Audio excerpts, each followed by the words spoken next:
Es el domingo de Pascuas de 1987. Desde hace más de 3 días, el país vive en estado de alerta. Una rebelión militar se ha levantado contra la democracia. Este es el ejército que está dispuesto a dar la vida por la patria. Este es el ejército que se autolimitó para no enfrentarse a ese pueblo que nos insulta. Estos soldados son los que van a combatir voluntariamente ante cualquier conflicto. Son los que combatieron el terrorismo y son los que combatieron en Malvinas. Frente a la Casa Rosada, cerca de 400.000 personas se concentran para dar su apoyo al gobierno. Mientras tanto, en Campo de Mayo, el presidente de la Nación, Raúl Alfonsín, se encuentra en plena negociación con el jefe de los militares rebeldes, el teniente coronel Aldo Rico. Afuera, el comandante de las tropas leales espera las directivas del presidente. De no llegarse a un acuerdo, tiene la orden de reprimir a los sublevados. Terminada la reunión, sin hacer declaraciones, el presidente Alfonsín se dirige hacia Plaza de Mayo. La multitud lo aguarda expectante. Para evitar derramamientos de sangre, di instrucciones a los mandos del ejército para que no se procediera a la represión. Y hoy podemos todos dar gracias a Dios. La casa está en orden y no hay sangre en la Argentina.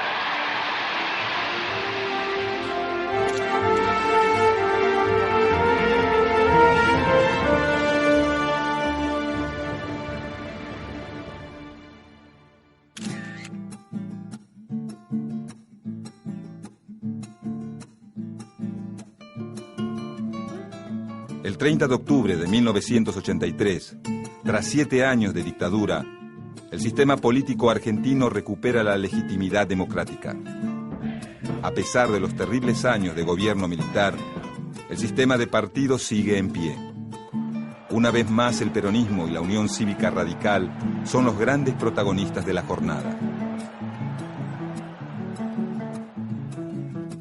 Para sorpresa de muchos, Raúl Alfonsín, candidato por el radicalismo, triunfa en las elecciones con el 52% de los votos.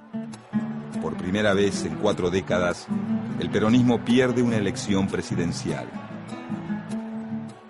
Alfonsín asume su gobierno con un doble desafío. Por un lado, revertir la aguda crisis heredada de los militares, adaptándose al nuevo rumbo económico mundial, determinado por las políticas neoliberales y la economía de mercado.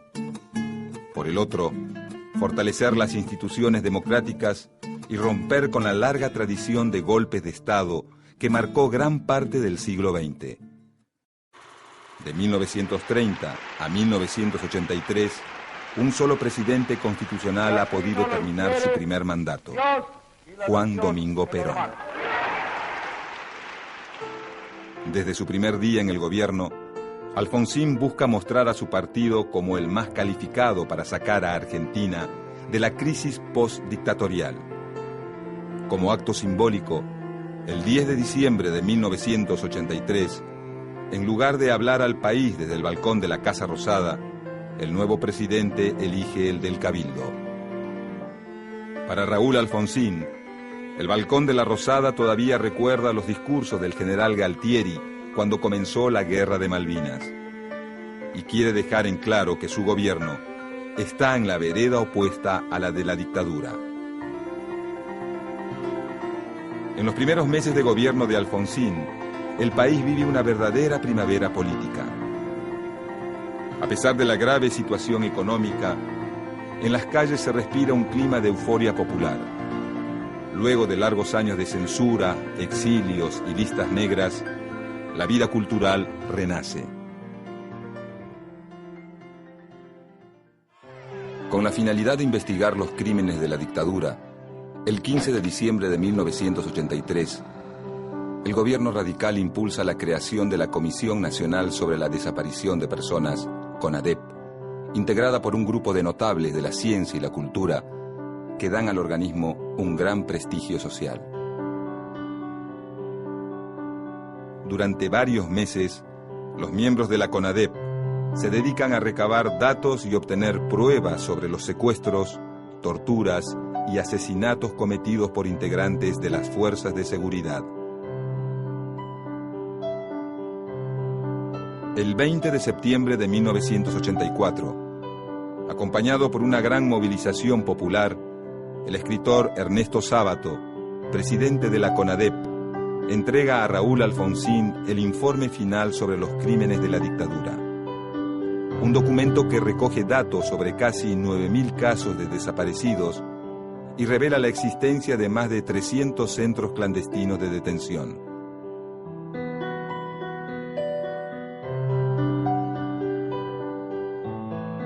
El 22 de abril de 1985, con el informe de la CONADEP en su poder, el gobierno de Alfonsín inicia el juicio a los excomandantes de las juntas militares. A pesar de la crisis económica, la imagen del presidente continúa en alza. Su decisión de juzgar a los militares en un tribunal civil es acompañada por la gran mayoría de la población y marca un hito dentro de la historia jurídica de América Latina. Ninguna democracia en el continente producirá un juicio de estas características.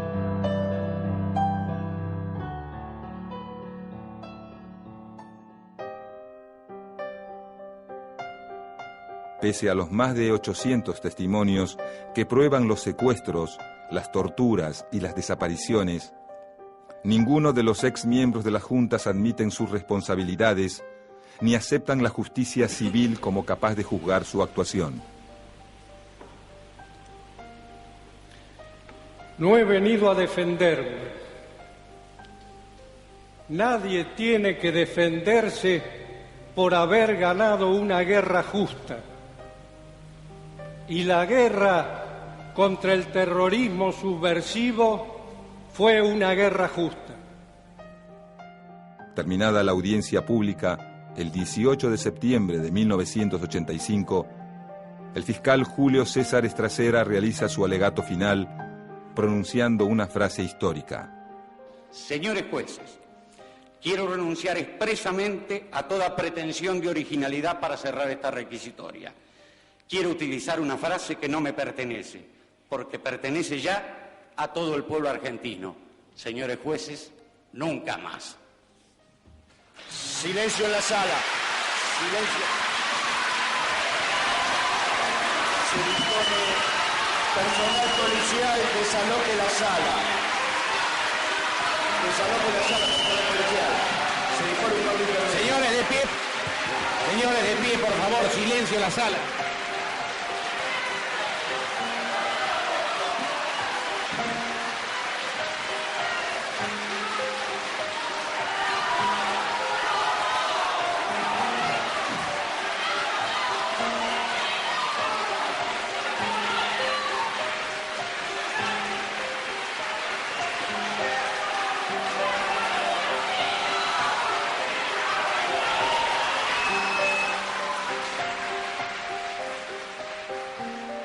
Finalmente, en diciembre de 1985, el Tribunal Federal presidido por León Arlanián procede a dictar la sentencia.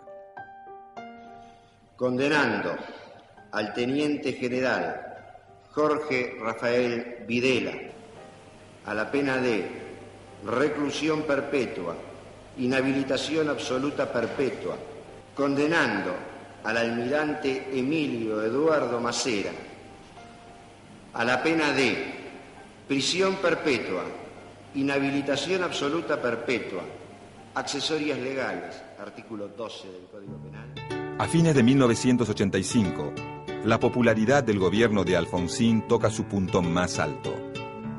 El juicio a las juntas proyecta su figura a nivel internacional y la crisis económica es temporalmente aplacada con la puesta en marcha del Plan Austral. Confiado en sus logros, Alfonsín comienza a pensar en un segundo periodo de gobierno radical y en 1986 llega a presentar un proyecto para trasladar la capital del país a la ciudad de Viedma, provincia de Río Negro. Mientras tanto, en la Ciudad de México, la selección nacional obtiene su segunda Copa del Mundo Y en Hollywood, el cine argentino gana su primer Oscar por una película que trata el tema de la dictadura, La historia oficial.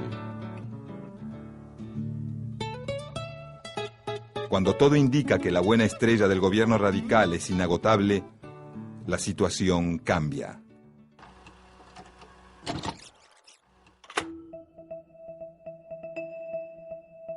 ...1987 abre un nuevo escenario de crisis para el gobierno de Alfonsín. El Plan Austral comienza a mostrar sus grietas. La inflación vuelve y pone en pie de guerra a los sindicatos peronistas y a los empresarios. La Iglesia Católica también entra en conflicto con el gobierno. La sanción de la ley de divorcio y las reformas del Congreso Pedagógico causan un gran malestar en la jerarquía eclesiástica. A todo esto, el resultado del juicio a las juntas aviva la tensión en el sector castrense. A pesar de la sanción de la ley de punto final, que pone una fecha tope para iniciar nuevos juicios contra los responsables de la represión. La crisis militar no se descomprime y al llegar Semana Santa de 1987, termina por estallar. El día 15 de abril, el teniente coronel Aldo Rico, al mando de 200 oficiales del ejército, se acantona en Campo de Mayo. Las exigencias del grupo rebelde bautizado popularmente como los Carapintadas son claras: destitución del jefe del ejército y sobreseimiento de todos los oficiales intermedios involucrados en la represión. La respuesta de la población no se hace esperar. Cientos de miles de argentinos se juntan en Plaza de Mayo para mostrar su rechazo al levantamiento. Políticos y sindicalistas de la oposición se ponen del lado del gobierno. Sin embargo, la floreciente democracia tiene límites claros y muy cortos para resolver el tema de los derechos humanos. Y eso se evidencia en el discurso del presidente.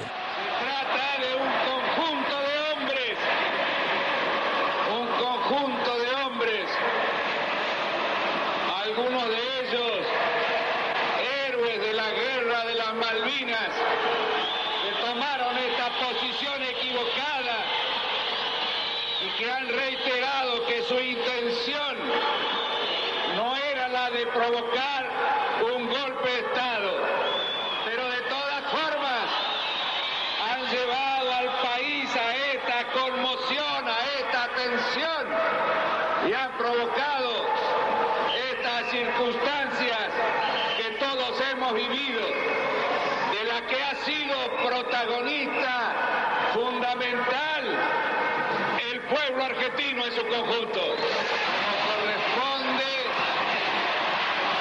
Serán detenidos y sometidos a la justicia.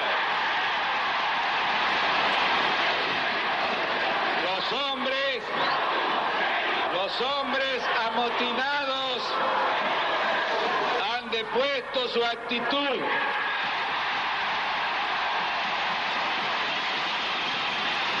Compatriotas, felices Pascuas.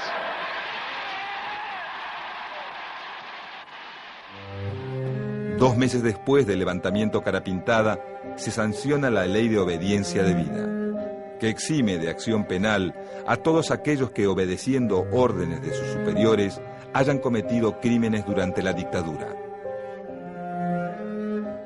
La crisis de Semana Santa marca el ocaso político del gobierno de Alfonsín.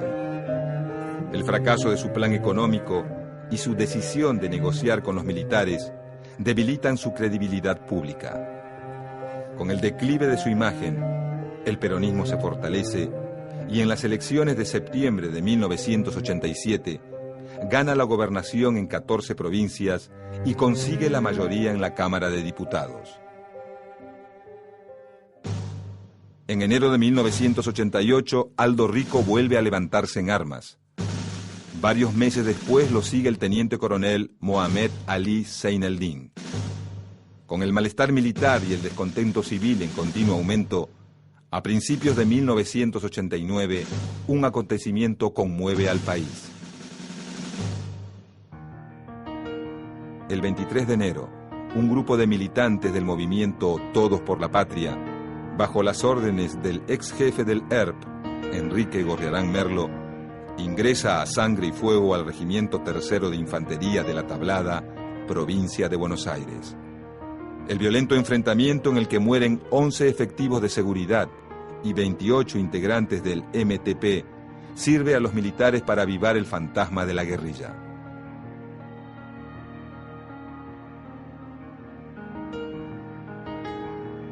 Mientras tanto, la crisis económica avanza. El austral cae en picada y la inflación se dispara. Para completar el cuadro, una terrible sequía arruina cosechas, seca ríos y diques y provoca una crisis energética que obliga a SEGVA, la empresa de electricidad del Estado, a programar cortes de luz durante todo el verano. En medio de la debacle, Carlos Menem, el candidato presidencial del peronismo, recorre el país prometiendo salariazo y revolución productiva. Como resultado, el 14 de mayo de 1989, el peronismo gana las elecciones por un 49% de los votos contra un 32% de la fórmula radical. 48 horas más tarde, la situación social estalla. Una ola de saqueos a supermercados conmociona al país. Llegado el mes de junio, el complejo panorama político, económico y social deja a Argentina en una situación prácticamente ingobernable y obliga al presidente Alfonsín a adelantar la entrega del mando.